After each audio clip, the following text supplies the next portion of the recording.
On today's episode, we are going to take a look at three stocks that I believe could be at a great price right now. The first two stocks, I would say they are a nice growth stock. They have seen a nice pullback thanks to the reopening plays. They are in the fitness market, but I do believe there's still some room for them to grow. The third stock we're going to take a look at is one in the EV market. This is more of a hyper growth stock. This was one recommended by a viewer. Like always, if you want me to take a look at any stocks, feel free to post on the comments below. If this is your first time here, make sure to hit the subscribe button. Don't forget to hit the thumbs up and follow me on Twitch where I live stream, taking a look at stocks you want me to look at. So let's get started. But before we begin, let's take a listen to today's sponsor. I want to thank the Motley Fool for sponsoring this video. The Motley Fool is a company that provides investing insight and stock recommendations for investors of all skill sets and risk levels.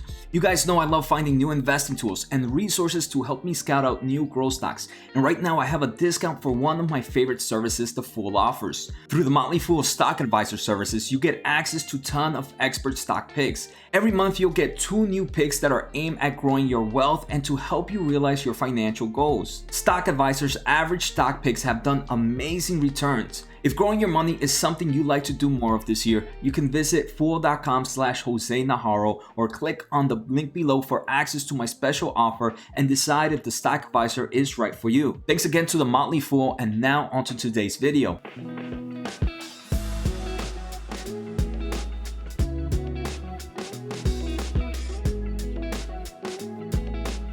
The first stock we're going to take a look at is Peloton Interactive. This is traded under the NASDAQ as ticker PTON. It's currently sitting at $118.60. It was down 4% from the day, and it currently has a market cap of about $34.9 billion.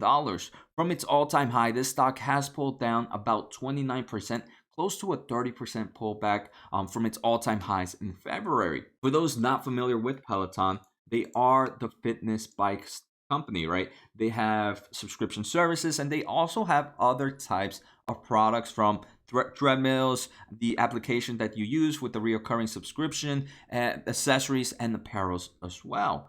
Some big recent news for Peloton here in April 1st of 2021, and I don't think this was an April Fool's joke. Peloton completes its acquisition with Precor. So Precor is obviously a fitness play. I do believe this was a smart acquisition for Peloton. So Precor does a lot of multiple things. They have a mobile application, but they also are mainly known for the hardware they sell. They sell everything from ellipticals, treadmills, core and stretching, strength equipment, spinning, climbing, and other accessories. They sell both to your home fitness or commercial fitness if needed. So I do believe this was a great play for Peloton, right? Because it expands their overall markets that they can hit with different equipment. But the second thing is Precor is one of the largest global commercial fitness equipment provider. So with this purchase, it can definitely help out the overall manufacturing of Peloton, as well as increasing their overall market share. Some other recent news: on March 8th, Peloton announced its expansion into Australia. So it's still, even though you might think, hey, this company is already all over the world, is still branching out, and this is the first entry to the Asia Pacific region. So they have so much room to grow as they continue to expand into new countries. And finally, on February 11th, they did announce that they were closing on a $1 billion convertible senior note due on 2026. And I do believe this is probably the first time in a few quarters that we're going to see Peloton with some form of debt. Right now, if we take a look at future growth for Peloton, they're expected to grow 24.5% on average for the next 3 to 5 years. So this is a strong growth stock. Right now, they are profitable, and they're also positive in cash flow from operations. This is definitely a pretty strong company fundamentally right now. If we take a look at their balance sheet looks pretty straightforward. They have plenty of cash, about $2 billion, and none in debt. I do believe this is going to change now with this new senior note, but the senior note is at a very low interest and it's not due till 2026. They are profitable and they are positive in cash flow from operations. So to me, fundamentally, Peloton is in a great place. A lot of people might be worried that Peloton might not make it with this overall reopening stocks, but they are also producing items for gyms and for other hotels and other needs that are going to be reopening. And with the overall craze of Peloton, I do believe that type of demand for them are still going to continue to increase. If we take a look at analysts right now, there's 25 analysts taking a look at Peloton. 19 give it a buy, 4 give it a hold, and 2 give it a sell. The average price for the next 12 months is $162, and that's about a 41% gain from current prices right now. So analysts believe there's still plenty of room for this company to grow in the next 12 months. The second stock we're going to take a look at today is a SPAC, and this is Forest Road Acquisition. This is traded under the New York Stock Exchange as ticker FRX. Obviously, I could care less about the SPAC. I'm really more interested in the company they are going to merge with. Right now, the stock was down about 0.5%. From its 6 months high, though, the stock has pulled back 35.3%. I'm loving this correction. I'm loving that SPACs are sitting now next to their nominal value, right? When that happens, you eliminate a nice portion of the risk. So FRX is actually going to merge with 3 companies at the same time. The first one is going to be BeachBody, and BeachBody is known for 2 major things right now. They have a subscription service online for exercisement, and that is doing pretty well right now. They're also known for their overall nutrition plans.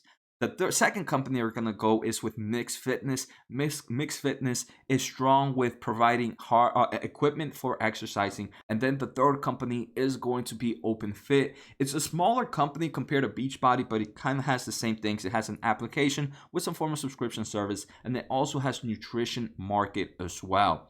So we can see, right, these 3 companies, I think all put together make one super fitness company that can see some growth from here. In digital subscriptions right now, they have about 2.6 million paid subscribers with 89% gross margins on this digital subscription and about 32% engagement on daily active users. You can see all these are increasing dramatically. 2020 was a great year for subscriptions, but even in 2019, before COVID, they had about 1.6 million subscribers, so there was some room there, and I do believe this is one that's going to continue to grow. We're going to take a quick look at some of their growth in a bit. First, I wanted to show their hardware side or the type of products they have. They have, for example, holistic on and off bike fitness solutions. This is supposedly cheaper than the competitors, right? They're kind of throwing some shots at Peloton right now. And this is the main equipment they have here. Now, if we take a look at future growth for this company, they are expecting about 30% compounded annual growth rate for the next 5 years. Most of their revenue is coming from the digital subscription. We can see for 2020, they're already making money, right? They're expecting about $880 million in revenue, and they expect to continue to grow in high double digits for the next few years. The 2 major segments are their digital subscription and their nutritional products. And next year in 2021, they are expected to make $1.1 billion, right? And we're going to take a look at the price to sales ratio for this company. Doesn't seem insane. One thing I want to mention about this, the BeachBody company, which is what the new company will be called, is historically in the past 2-3 years, they have been adjusted EBITDA profitable, and they expect that to continue to grow. So now let's take a quick look at that transaction summary. The first thing I'm liking is this company is going to be worth $3.4 billion, right? That's not too insane, especially if by 2021, they're already expecting a $1.1 billion revenue. So it's about a 3x price to sales ratio on just next year. So that's a great thing. The second thing we saw, they are adjusted EBITDA profitable. But here we can see this company is going to have about $491 million more cash than debt. I'm pretty sure they're going to pay off all type of debt that they have, and they are going to be net $491 million in cash. That's insane. That's a huge portion of this company's equity right now. So fundamentally, this company looks pretty great. It's expected to grow at great levels. I think the valuation right now, and happy that this overall SPAC is sitting back to its nominal value. This is a company in the long term that I do believe can provide some great returns. All right, the third company we are going to take a look at, and like I mentioned, this is one recommended by a viewer, Mr. Bear. Hey, Mr. Bear, thanks for submitting this one. And like always, if you guys want me to take a look at a stock, just let me know on the comments below. This is a SPAC and is traded under the New York Stock Exchange as ticker SNPR. Like I mentioned, this is going to be a EV play. It is a charging station, but I am liking it because I've actually seen their charging stations around my area, and I like to see a company that has actual products already.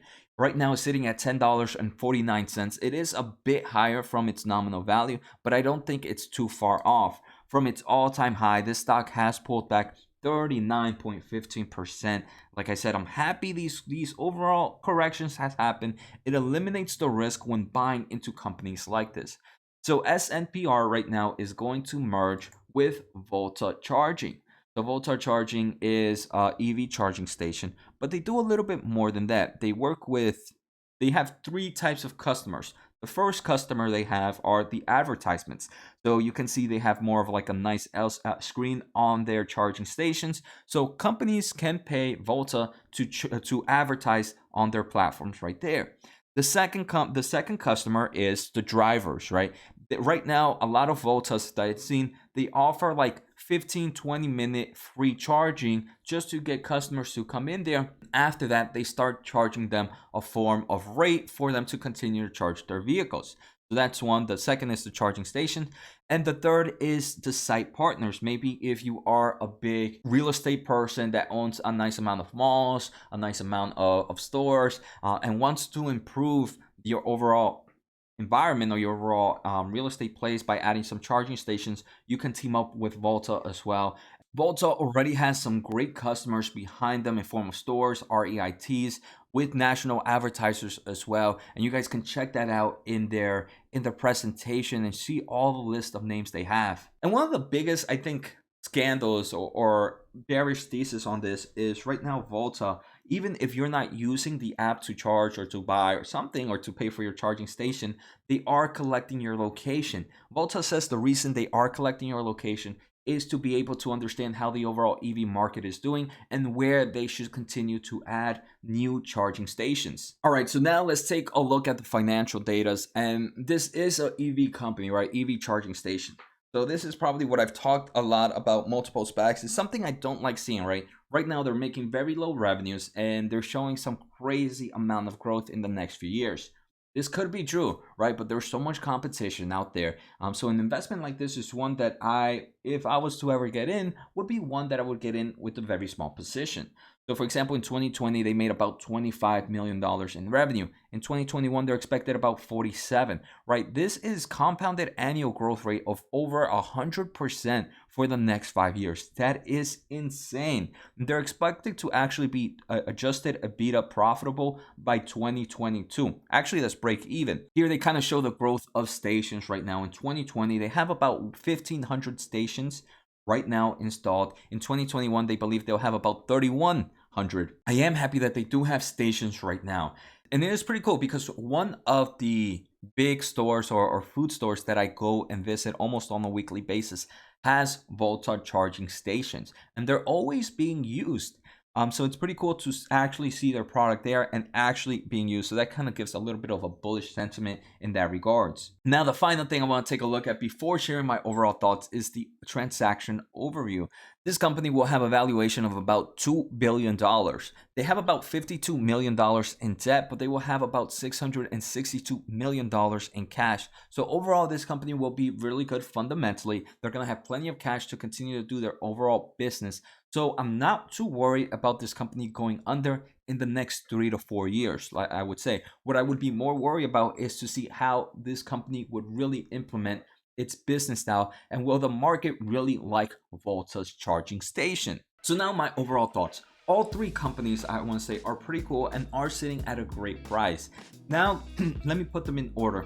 The company that I would probably hold the biggest position size would be FRX. FRX is the one that seems to have huge potential growth. It is already making strong revenues. It's in a great market. Those three companies joining together, I think, is a great move. They're also adjusted EBITDA profitable right now, and they're going to have a very strong balance sheet. So overall, FRX hits everything from strong fundamentals, strong future growth, and strong market. And I do believe it's at a great price to see strong returns. The second choice I would say would be Peloton. Peloton is pretty good already. It's a household name.